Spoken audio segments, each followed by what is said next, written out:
오늘 본문은 예수님께서 12제자를 세우시는 장면을 전하고 있습니다. 예수님과 12제자, 아주 관용적인 표현이죠. 기독교를 상징하는 표현이라고 할 수 있습니다.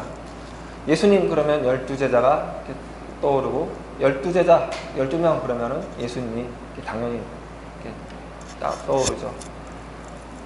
그런데 이 예수님의 12제자에 관한 이 본문을 보면서 우리는 두 가지 오해를 이렇게 발견할 수 있는데요. 하나는 예수님의 제자들, 당사자들이 가졌을 법한 오해가 있을 것이고, 또 하나는 이 본문을 읽는 독자들이 가질 만한, 특별히 지금 이 시대를 사는 우리가 가질 만한 오해입니다. 먼저 제자들이 12제자들이 오해를 가질 법한 것은 그들이 가졌던 나름의 어떤 기대, 이해 때문일 텐데요. 예수님이 12제자를 세우셨습니다. 이 이스라엘에게 있어서 12이라는 숫자는 대단히 깊은 의미를 가진 상징적인 단어인데요. 왜냐하면 12 그러면 12지파를 떠올리기가 쉽기 때문입니다. 그래서 예수님께서 12제자를 세우신 이 일은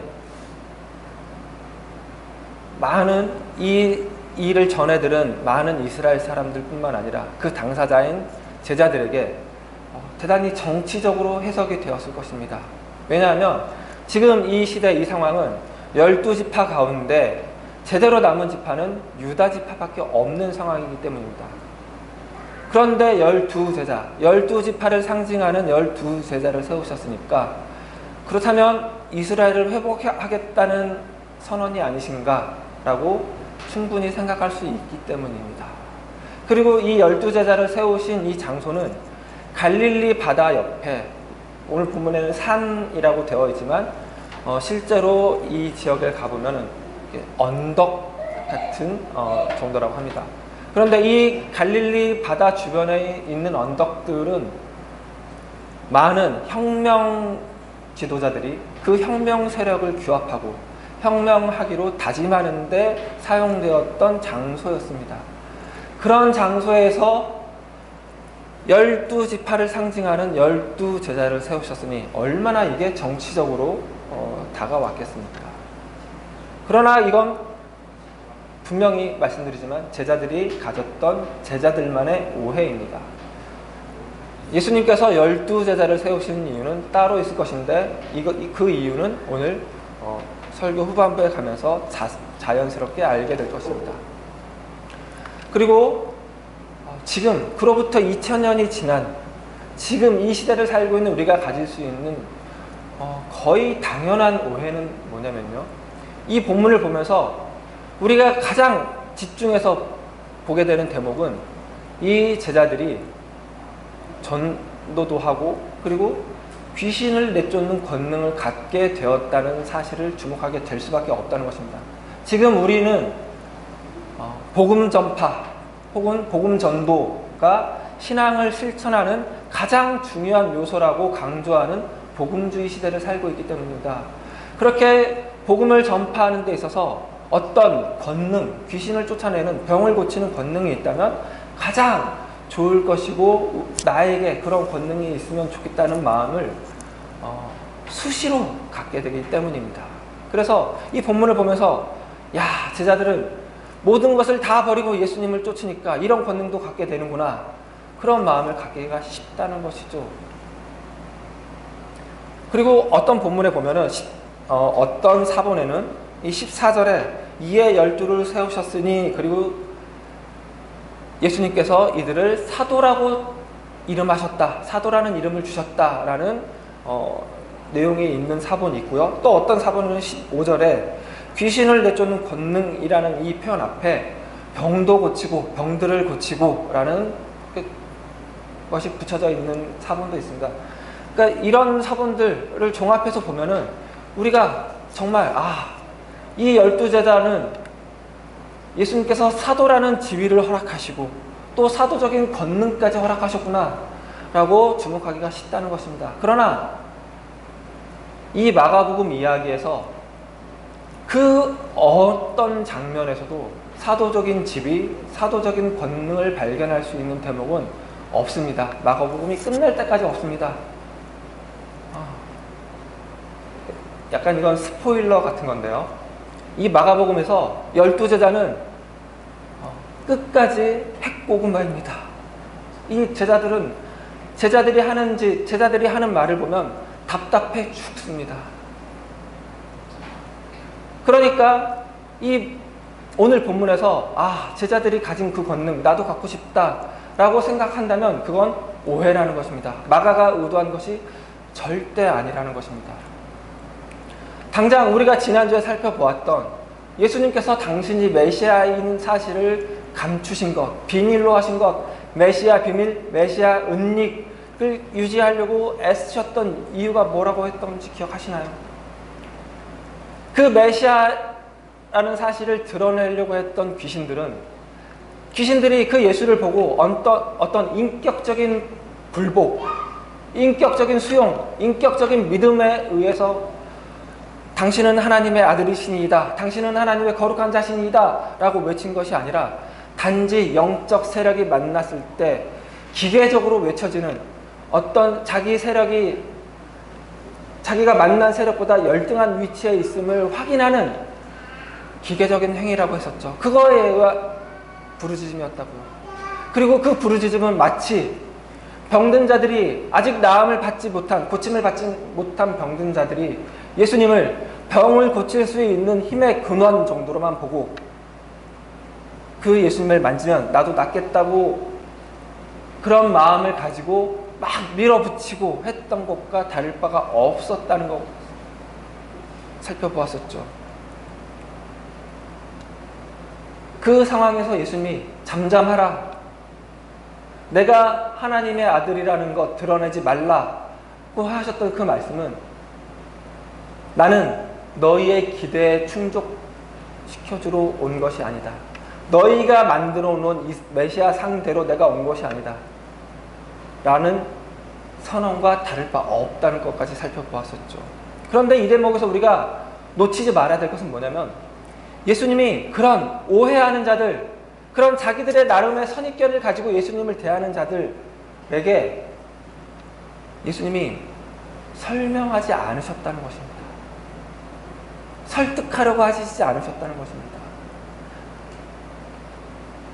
예수님을 오해하여 자기들의 권력을, 자기들의 기반을 뒤흔드는 자로, 거침돌로, 장애물로 여겨 죽여버리기로 결의한 바리새인과 헤롯 당원들에게 나는 정말 하나님의 아들이 맞아.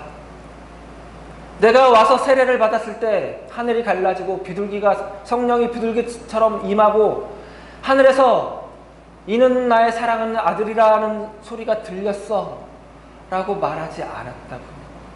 자기가 하나님의 아들인 것을 애써 설명하지 않았다고요. 변명하지도 않았다고. 설득하려고 하지도 않았다고요. 자기를 병을 고칠 수 있는 근원 정도로만 여기고, 어떤 힘으로만 여기고, 세력으로만 여기고, 몰려드는 자들에게, 병자들에게 기다려봐, 나는 너희에게 이것보다 더 큰 것을 주려고 온 거야 라고 말하지도 않았다고요. 왜 그랬을까요? 말해봐야 소용이 없기 때문입니다. 말해봐야 알아듣지 못하기 때문입니다.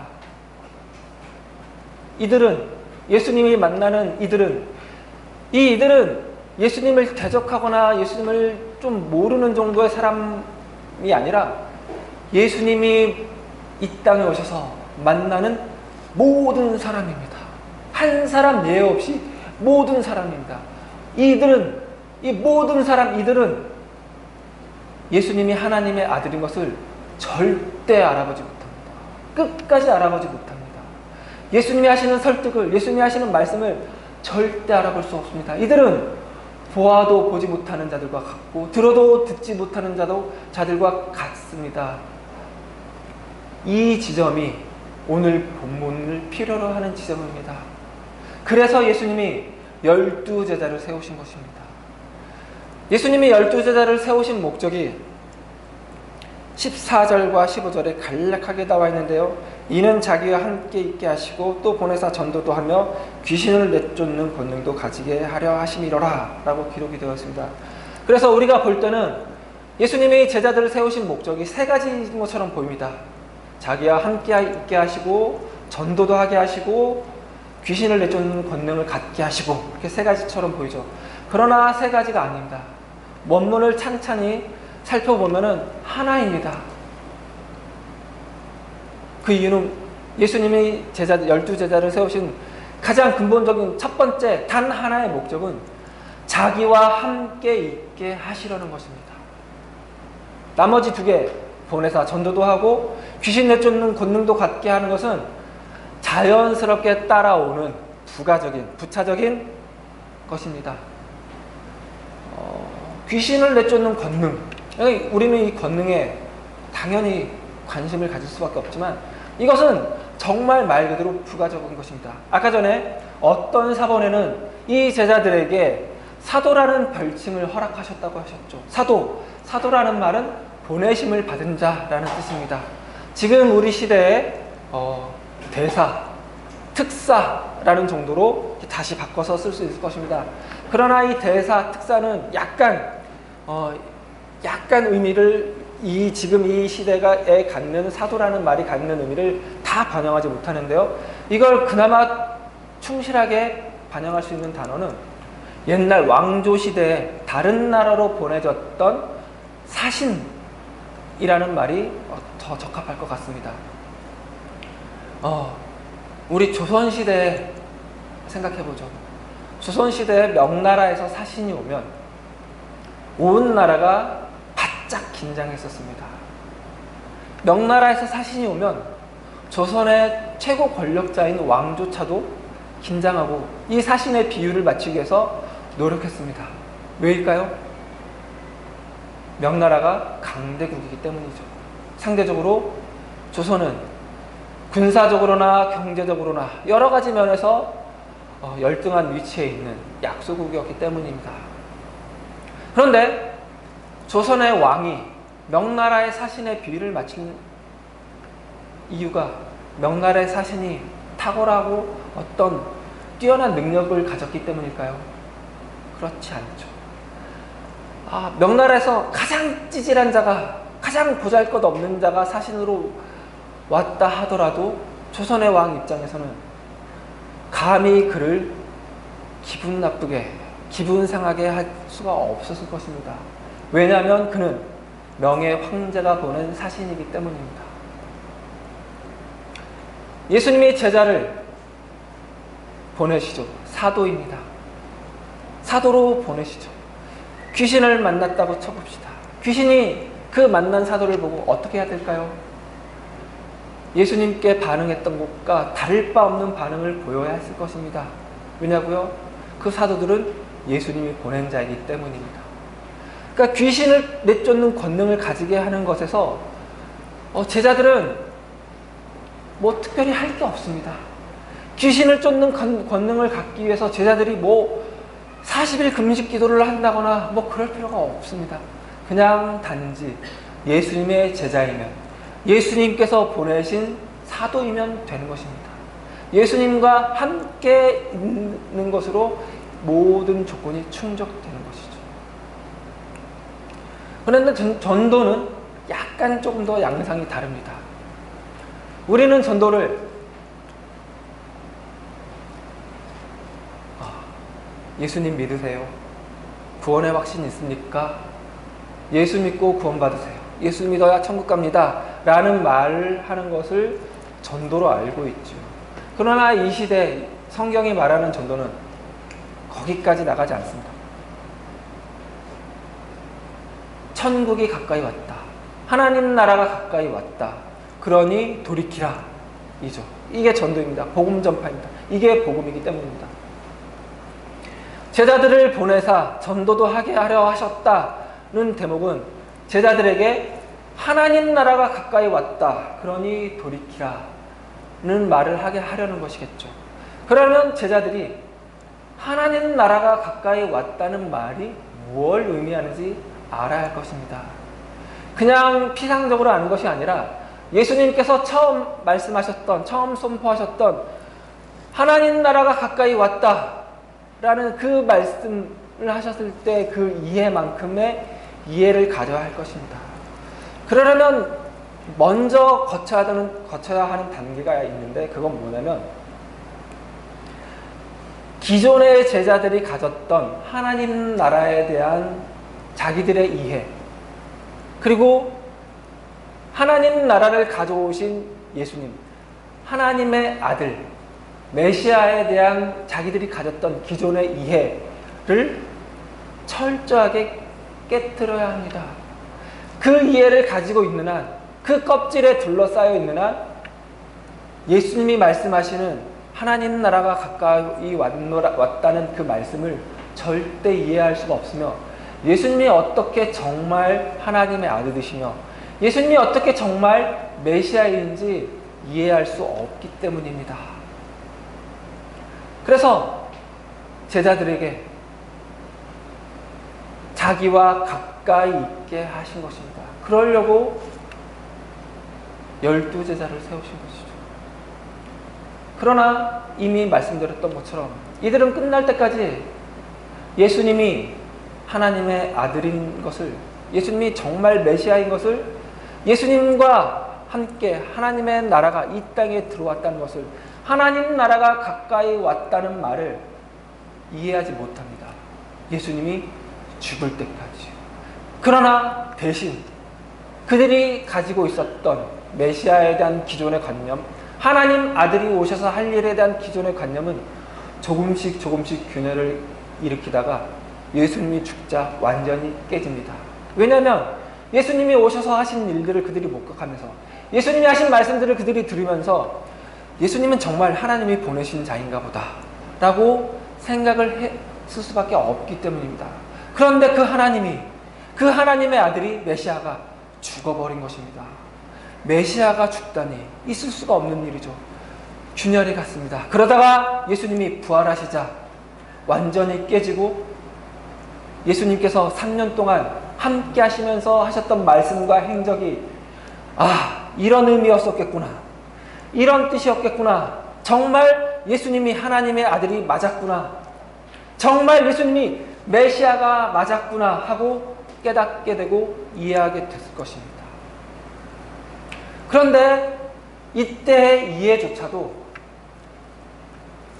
그 이해하는 사람이 기존에 가졌던, 살아왔던 환경과 지식과 성격과 그 모든 것을 바탕 위에 이해가 되어졌을 것입니다. 예를 들어서 베드로가 예수님이 부활하신 것을 목격하고 나서 그 3년을 돌아보면서 뭔가를 깨닫고 이해를 했다면, 그것은 베드로 한 개인이 가진 이해이며 한 개인이 가진 깨달음입니다. 베드로 한 개인이 가진 하나님의 나라에 대한 개념입니다. 베드로 한 개인이 가진 예수님에 대한 이해입니다. 그러나 이것으로는 충분하지가 않죠.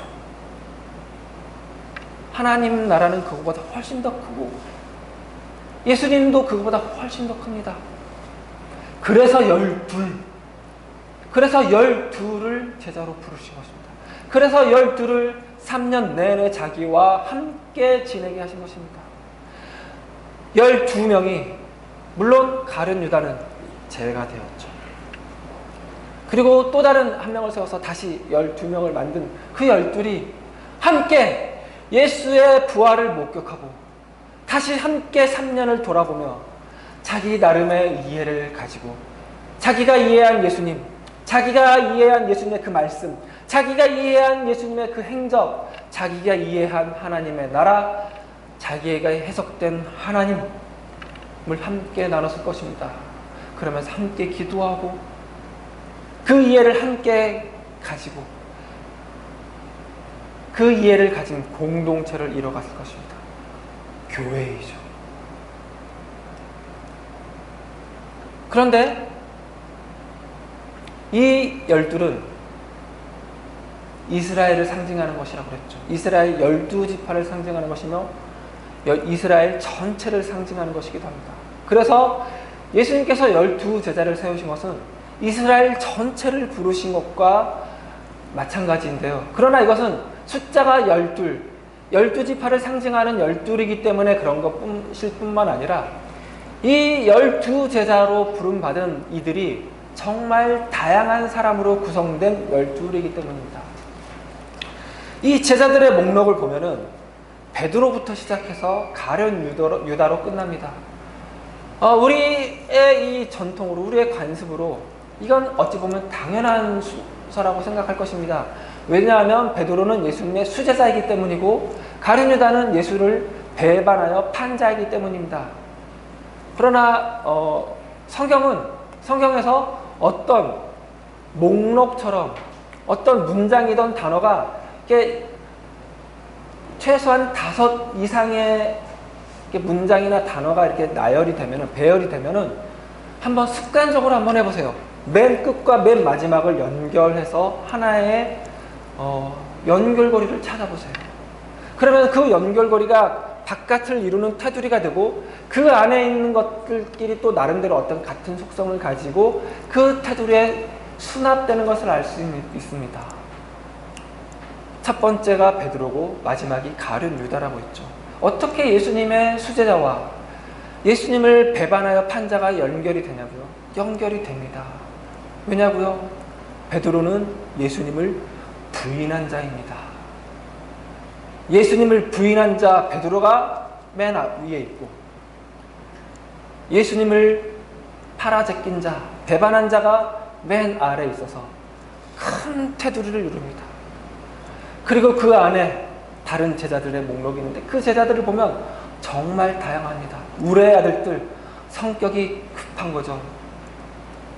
빌립, 바돌로메, 나다나엘, 경건한 자이고 지적인 어떤 앓음을 추구하는 자들입니다. 거기에 민족의 반역자, 헤롯과 로마의 앞잡이인 세리 마태도 있습니다. 그런데 그런 세리들을 낚시질을 하러 다녔을 법한 열심당원, 우리 읽은 본문에서는 가나나인이라고 되는데요. 여기 주석을 보면은 아람어에서 온 말로 열심당원이라는 뜻이죠. 열심당원, 질럿, 셀롯으로 번역된 이스라엘의 독립을 위해서 열심을 냈던 행동파 시몬도 있습니다. 이 행동파 시몬과 세리 마태는 절대로 한 공동체에 있을 수 없는 존재들입니다. 사석에서 만났으면 이 열심당원 시몬이 쥐도새도 모르게 마태를 죽여버렸을지도 모릅니다.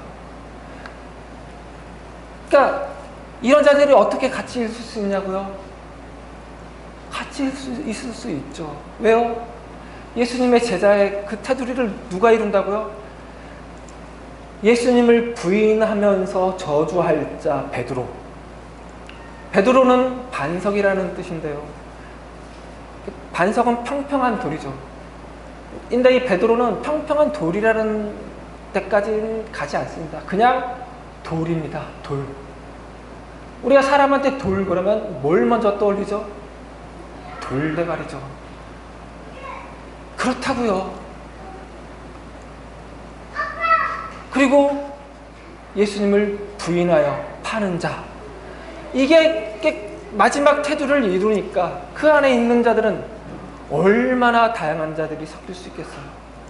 예수님 세죠. 정말 세죠. 그런 자들을 자기 제자로 자기와 함께 3년 동안 부르신다고요. 정말 다양한 자들이 모였어. 이스라엘 전부가 온 것 같은 자들이죠. 이스라엘 사람들 중에 이들과 달라질 자가 없을 것입니다. 이들이 각자의 성격과 각자의 직업과 각자의 자랐던 환경과 문화를 토대로 예수님의 부활을 목격한 후에 예수님과 함께 지냈던 3년을 돌아보고 이러이러해서 정말 이분은 하나님의 아들이셨구나. 이런 이유로 메시아셨구나. 그래서 이런 일을 하셨구나. 그래서 이렇게 말씀을 하셨구나 하고 해석하고 이해하고 그걸 나누고 그걸 합치자 교회가 풍성해지고 그래서 교회가 2000년을 살아 지금까지 오게 된 것이죠. 우리도 교회로 부름을 받았습니다. 교회라는 장소로 부름을 받았다는 것이 아니라 예수님이 12제자를 제자로 사도로 부른 것처럼 우리 한 사람 한 사람 한 사람이 교회가 되어 이 자리에 온 것입니다. 여러분 한 사람 한 사람은 교회입니다. 그런데 우리는 모두 다 다르죠. 다른 곳에서 살았고 다른 데 관심을 가지고 있고 다른 성격을 가지고 있고 다른 지식 수준을 가지고 있고 하지만 한 교회로 부름을 받았습니다. 그런데 그 과정에서 각자 또 다른 은혜를 가지고 왔죠. 내가 체험한 하나님은 이 하나님이고 내가 아는 하나님은 이런 하나님이고 내게 은혜를 주신 하나님은 이런 하나님이고 각자 다 다를 것입니다. 그러나 그 하나님이 다른 하나님이 아니라 한 하나님입니다. 그래서 교회가 더 풍성해진 것입니다. 교회는 2000년의 역사를 가지고 있는데 그 2000년의 역사 동안 교회가 얼마나 분열이 됐는지 교회사가 증언합니다. 그러나 그게 나쁜 것만은 아닙니다.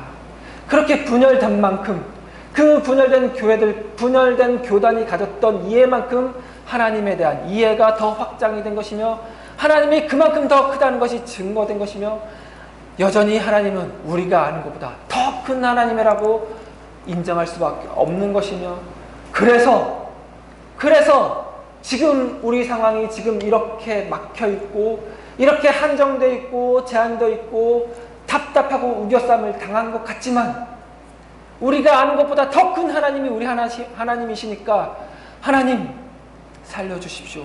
하나님 응답해 주십시오. 하나님 은혜를 내려주십시오 하고 더 기대를 할 수 있는 것입니다. 이게 교회입니다. 한번 주위를 돌아보세요.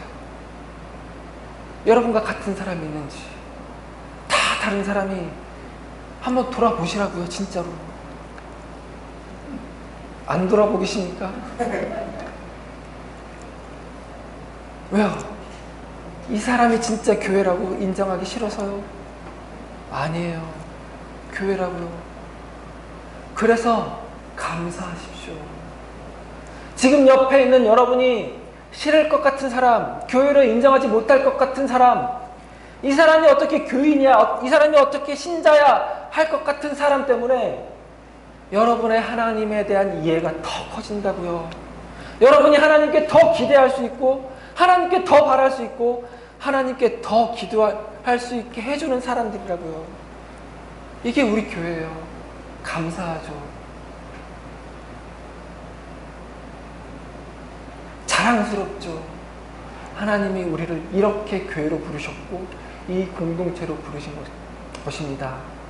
이 교회는 오늘 하루 기쁜 마음으로 감사한 마음으로 서로를 바라보고 서로를 인정하고 존중하고 환영하고 안아주고 격려하고 위로하는 오늘 주의 날 보내시기 바랍니다. 기도하시겠습니다.